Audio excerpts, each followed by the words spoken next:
I graduated in 2009 with an MBA. It was at that pivotal time when the American economy had stumbled. As my professors were to warn my graduating class, it was going to be a tough time to find a job.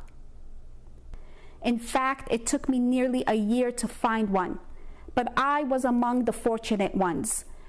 I had a former career to fall back on, and I had published my first academic paper while pursuing my MBA. I also managed to land a brief consultancy job. But I did face several challenges. I was an older adult, returning to the workforce full-time as a working mother. I didn't have a business background, and my marriage was falling apart. But I kept at it. I landed my first corporate job, and it lasted 5 years, which is impressive for corporate standards, and anyone who's been at one understands why. During this time, I launched Business Interludes LLC and started blogging to teach other women to manage their money. It was my way of teaching what I was learning, because even though I had those fancy business school degrees, I couldn't manage my own money.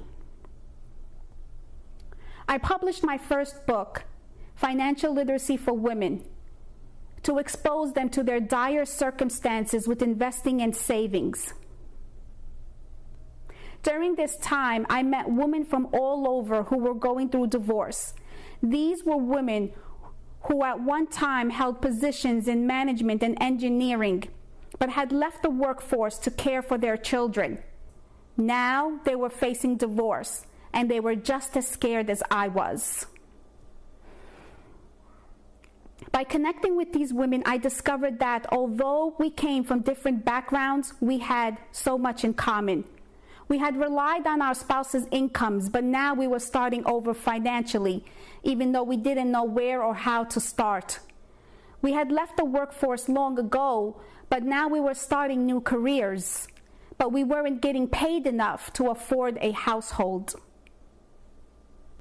So I published my second book, Starting Over, a practical guide for women after a money crisis to reach out to others like me. And as I continue to work on behalf of these women, I search for newer ways to reach out to them. I'm pleased to say that I'm doing well 3 years down the road. I've learned to manage my own money and to save enough to sustain me now and in retirement. I also managed to buy my kids a new home.